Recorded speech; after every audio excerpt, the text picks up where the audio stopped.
Pathanamthitta Thiruvalla saint Thomas school higher secondary സ്കൂളിൻ്റെ ഓഡിറ്റോറിയത്തിലാണ് നമ്മളുള്ളത്. ഇവിടെ ഒരു പ്രത്യേകത, 39 മണിപ്പൂർ കുട്ടികൾ അവർ ഇവിടെ പ്രവേശനം നേടിയിരിക്കുകയാണ്.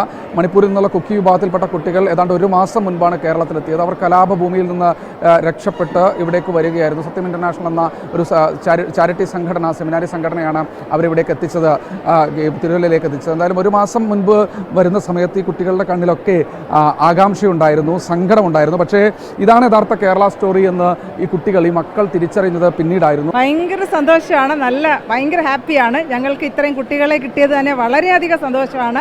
യുദ്ധഭൂമിയിൽ നിന്ന് വരുന്ന കുട്ടികളാണ്. നമ്മുടെ കുട്ടികളെ പോലെ തന്നെ ആക്കി മാറ്റാൻ ആവശ്യമായ എല്ലാവിധ ശിക്ഷണവും നൽകുമെന്നാണ് അധ്യാപകൻ, പ്രധാന അധ്യാപകൻ കൂടി നമ്മോടൊപ്പം ചേരുന്നുണ്ട്. സാറേ, എന്ത് തോന്നുന്നു ഈ ഒരു നിമിഷം? വളരെ സന്തോഷമുണ്ട്. കേരളത്തിലെ നമ്മുടെ കുട്ടികളോടൊപ്പം മണിപ്പൂരിൽ നിന്നുള്ള കുട്ടികളോട് കടന്നു വന്നതിൽ ഒരുപാട് സന്തോഷമുണ്ട്. അവരെ നമ്മൾ ഹൃദയത്തോട് ചേർത്ത് നിർത്തുന്ന പഠന രീതിയാണ് ഇവിടെയുള്ളത്. അവർ വളരെ സന്തോഷവാന്മാരും സന്തോഷവതികളുമാണ്. സന്തോഷത്തിലാണ്, എല്ലാവരും സന്തോഷത്തിലാണ്.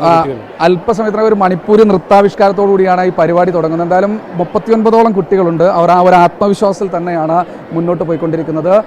അവർക്ക് തിരുവല്ല ഡിവൈഎസ്പി അഷാദിൻ്റെ നേതൃത്വത്തിലാണ് ഇവിടെ ഒരു സ്വീകരണം നൽകുന്നത്. സഞ്ജയ് ഇക്ബാലിനൊപ്പം ശ്രീകുമാരൻ, 24 പത്തനംതിട്ട.